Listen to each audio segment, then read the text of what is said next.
Hello and welcome to What Map, the map review show for Cities Skylines. There are tens of thousands of maps in the workshop now, and so finding the right one for your next build is a huge task. So each day, Monday to Saturday, we'll review one, using our 5-star rating for aesthetics, detail and gameplay potential, awarding only the very best the coveted seal of approval. So join me, fellow Skylines explorers, as we venture to today's new land. Who am I? I'm BonBonB, and you are very, very welcome. Come here now, girl.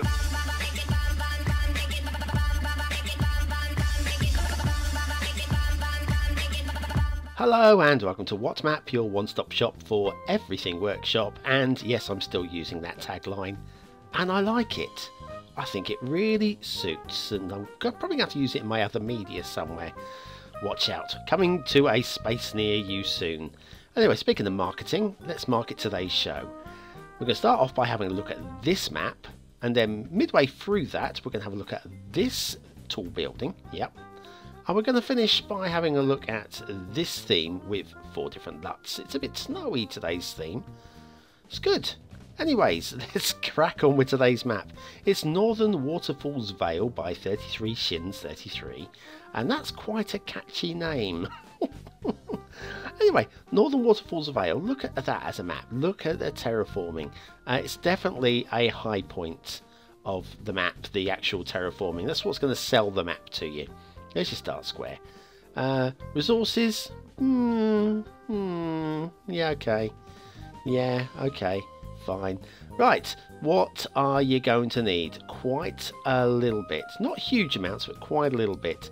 There is a dedicated a Northern Tundra theme, and that's what's going to give this map its unique look. And it does look really nice. Look at that. Look at that. That looks really good. Northern Tundra. Not quite snowy. Not quite. But cold. Definitely cold. These roads are a little bit loose, but they're within bounds. They're okay. You might want to tidy them up. They are off near the fog anyway, so you might not even worry about it. Anyway, they come back together here, and then they start being well behaved. Still elevated though. Still elevated. I would have thought they'd gone to ground, but nope. Still just hovering slightly. But elevated here, which makes a lot of sense, and still staying elevated. Slightly loose there, and then off to this. Now, what have we got here? We've got a couple of turnbacks, which is okay, I guess, but do we need 3 lanes going round? Surely 1 lane looping back would be more than adequate, I would have thought, but what do I know? Well, clearly not much, because 3 lanes is what's required. Duh. Anyway, slightly loose again with the highways here. Not horrific, though. What we got here? Bridge. Oh, damned near perfect. Just slightly higher on the left as we're looking. Just fractionally higher. But not that that matters, really. Okay. Oh, gone to ground. Oh, but now we're back in the air again. Okay, a little bit of elevation. I like a little elevation. I'm not a tall man, and elevation works for me. And back to ground there. Now I feel safe. Terra firma. Just look at the. Oh, look at it. It's elevated again. Dear. Okay. It's a glorious looking map, isn't it? It's glorious. I know we're looking at the roads here. Once again, perfect bridge here. And we're looking at the roads. I always find following the roads through gives you a reasonable look at the terrain, and oh my goodness, what have we got here? Now that is an intersection. Actually, it works really quite nicely. Once again, do we need 3 lanes coming off everywhere when 1 lane might be enough? And we've got an extra turn back on the end here, which makes no sense to me at all, but you know, we don't have a turn back on the other side. Anyway, these roads, they do come down to a ground level here, where we got this, and it shows that we know how to use a single lane. I'm not sure why they're there, but they know how to use a single lane. So why have we got multi-lanes everywhere else? I don't know. Anyway, it's a nice start square, and it's nicely decorated. Very nice. We'll head on and see where this takes us. Now we're going elevated again, and we are climbing. A little bit loose again with the highways, but not horrific. None of it's horrific. It's just some of it is a little bit slightly off the mark in my eyes. Sometimes imperfections can be really good.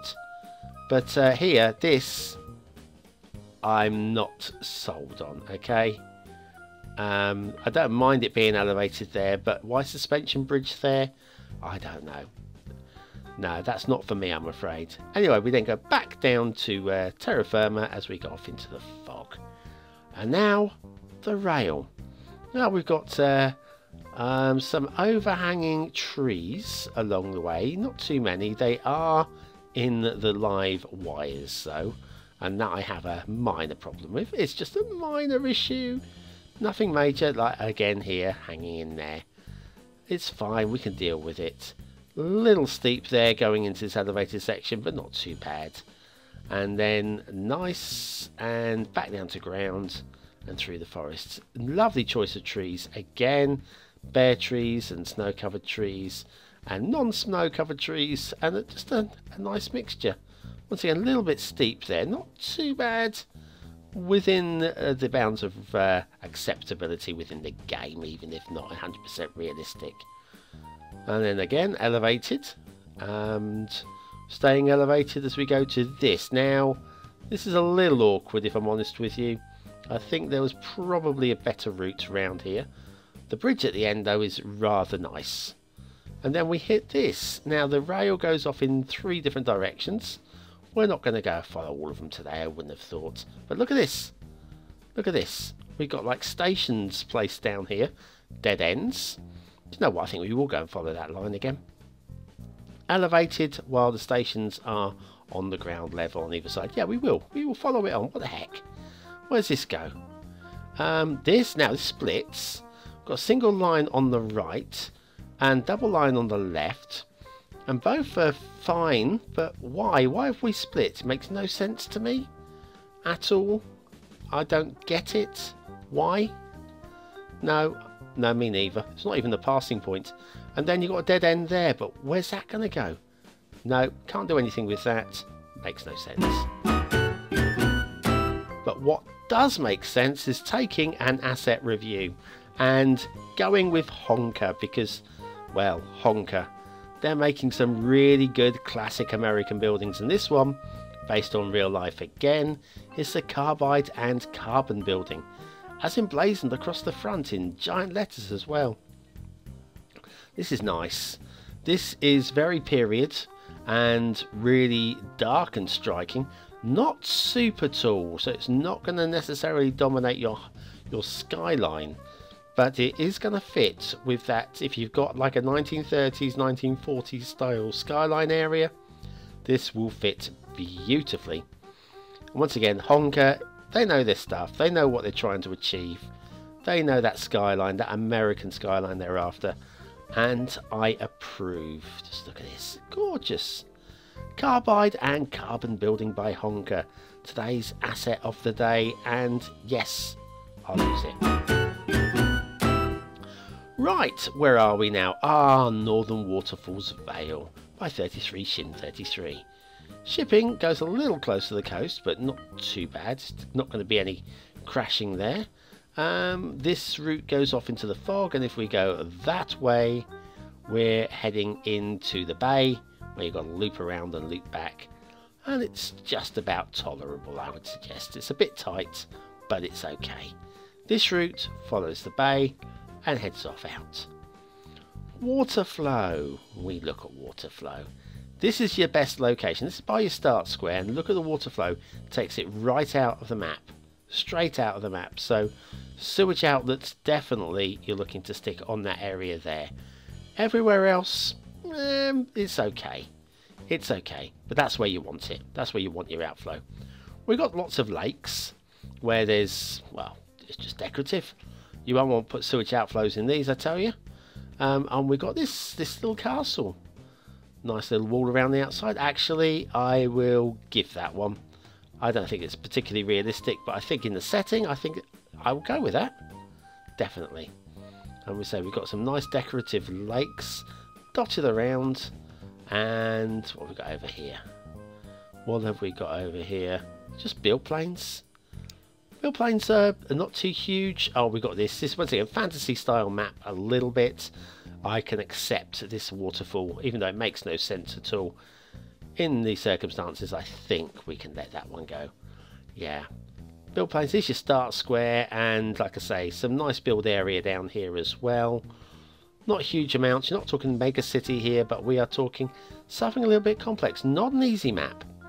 Not an easy map, but I think one that you could end up with a really good looking city. Little islands there, and little overview perches. It's all very good. Very attractive map. Okay, so what we're going to do, we're going to score this. Aesthetically, I like it a lot. I was going to give this a 5 at first thought. To be honest with you, the roads are throwing it out for me, and I know I shouldn't count those in aesthetics, but no. 4 stars for aesthetics. Detailing, just, well, once again, I think it's those roads. I think I'm going to double whammy those roads. 4 stars for detail, although it is a very nice map. Gameplay potential, not an easy map. Can't see much wrong with it. You're going to have to fix those roads before you get started. Am I triple whammying the roads? Is that 3 stars lost because of those 3 lane?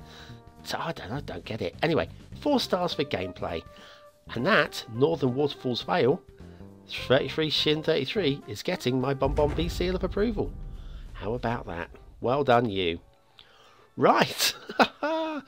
Well, that was a map, wasn't it? That was beautiful. Really like it. Do you know what else is beautiful? And that is themes. And this is the Clear Winter theme by, I think it's Avanya. Without checking, I'm sure this is Avanya's winter theme, Clear Winter theme, Clear Winter theme. Yeah, I'm sure it is. I'm not checking. I'm doing this from memory, and I'm sure that is. Okay, anyway, so yes, it's a lovely theme. We've got the 4 LUTs as usual. The top left is vanilla, and then the top right we're going satellite. The bottom left is Cleyra. Those are your 2 voted LUTs. Look at that beautiful waterfall there. And then in the bottom right hand corner, not a custom LUT. This one is the one that comes with Snowfall. I figured if we're going to do a snow theme, let's have a look at the Snowfall LUT as well. So there we are. You can compare those 4 on screen simultaneously while I talk about all things wonderful. Like, you'll never guess what I'm doing right now while I'm speaking with you. And you're saying, you can come up with any list of things. I'm actually soaking my right foot in a bucket of water. Oh, I had a long day today, and my right foot was actually really quite sore by the end of it. I peeled my socks off and expected to see like it was blooded or something like that. But no, nothing like that. It was just sore. So a nice big bowl of water to soak my foot in. And there's an image for you. You may not be able to sleep tonight now because of that. Anyways, factoids, anybody? Anybody? Okay. Right, well, today's are things that were made for each other, in one sense or another. Prostitutes in ancient Greece. You know prostitutes. Yeah, I know you know. I know you know. Anyway, they made the best use of their sandals by engraving the words "follow me," I'm guessing in Greek, not in English, engraving them into the base of the sole. And as they walked along the dusty streets, they left a trail that clients could follow. Clever. Now, see, we knock these women of ill repute, yeah, knock them, but they're not dumb. They know marketing, you know. They know their marketing. Anyway, this one is quite by chance, actually. The Coventry Climax engine. Now, when I say climax, this has got nothing to do with prostitution, okay? The Coventry Climax engine, which was used in the Lotus Elite, which is a sports car made in the UK, of course, was developed from a fire pump. And that is all I know about the Coventry Climax engine. Paper made from rags was first developed in the 12th century, but scribes didn't like writing on its rough surface. It was ignored until the printing press came along, for which it was absolutely perfect. Hurrah, the printing press! And yeah, that's history now, isn't it? We're all digital. Anyway, Nancy Reagan first met Ronald, the former president, bless him, when she asked for his help in removing her name from a list of communist synthesizers. Oh, my ability to talk and read are not on the same page. Do you know what? I'm going to say synthesizers. I'm going to stick with that one, and you will chuckle all day. I'm not going to put myself right on that one. Oh, my goodness me. Accents were first introduced into written French during the reign of Louis XIII. And I had to work that one out in my head because it is written in Latin, of course. The first sign language for deaf mutes was invented by the Portuguese in 1749. Or, as deaf mutes would hear it. And that really wasn't fair, was it? Battersea Park in London was once a swamp, but it was reclaimed by dumping soil excavated from the Royal Victoria Docks. Clearly. And this is a city building game. We all know about moving soil from one area to another, don't we? We do? We do. Some of us play it vanilla. When I say some of us, I mean you. The Ecuadorian government wanted to erect a statue to their national poet, Jose Olmedo, but couldn't afford a new one. Fortunately, a statue of Lord Byron came up on the market, and they snapped it up. Whether Byron and Olmedo looked like each other, nobody knows. Kleenex tissues. Yes, I know you got a big box of them by your computer, you snotty little lad. Kleenex tissues were originally developed as a gas mask filter during World War I. Of course. The Chinese typewriter has 5,850 characters, and even experts find it difficult to type faster than 11 words a minute. See, you just knew that English was the only way to go, didn't you? Mind you, the Chinese language, that's just a beautiful thing on the written page when written with proper calligraphy. I love it. Anyway, I think that'll do. We've covered a lot today. You and me, we've gone to space and back. But without the space, of course. Well, anyway, thanks for watching, commenting, liking and subscribing and putting up with me for another 20 minutes of your life. You guys are blessings. Click the link on the left to see the most recent video on the channel, and the link on the right will bring you to another Waltz map. Hit the big circle in the middle and that will subscribe you to the channel. And if you want to see the full list of maps, they're available for free over on Patreon. Thanks for watching, and I'll see you tomorrow.